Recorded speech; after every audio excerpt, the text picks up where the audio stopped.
मुझे तो यहाँ आने के बाद आश्चर्य हो रहा है। इतनी शानदार छतरी और 500 साल से ज्यादा पुरानी। ये केवल छतरी तोड़ने का विषय नहीं है। ये कोटा केडीए प्रशासन का लोगों की आस्था के साथ खिलवाड़ है।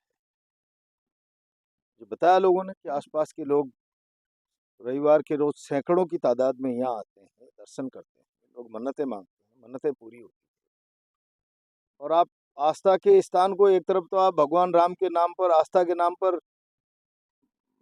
व्यापार कर रहे हो राजनीति में, और दूसरी तरफ जहां आपको लगता नहीं वहां लोगों की आस्था के साथ खिलवाड़ कर रहे हो अपने पॉलिटिकल उपलब्धि के लिए। हवाई अड्डा बनना जरूरी है कोटा के लिए, लेकिन उसका मतलब ये नहीं कि आप यहाँ के लोगों की आस्था के साथ चोट करो, खिलवाड़ करो, उसका मजाक करो। सर्व समाज इसमें बहुत गहरी आपत्ति प्रकट करता है, हमको भी आपत्ति है।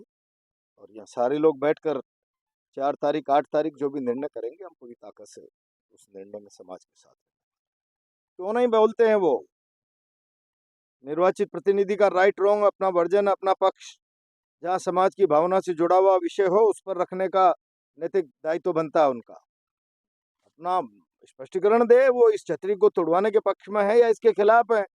पक्ष में है तो भी समाज को बताना चाहिए कि मैं इसके पक्ष में हूँ किन्हीं कारणों से, और खिलाफ है तो फिर अब तक कार्रवाई क्यों नहीं हुई है जिन्होंने तोड़ा है।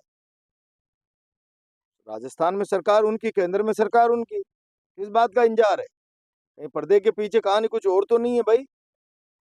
फिर कोई एनक्रोचमेंट करके बनी हुई छतरी नहीं है। मेरे को जानकारी में आया कि 14 एयर जमीन उनके नाम यहाँ पर, 14 बिस्वा जमीन अलॉट है। अलॉट तो आप आवंटित जमीन में ये मवालियों की तरह काम कैसे कर सकते हो।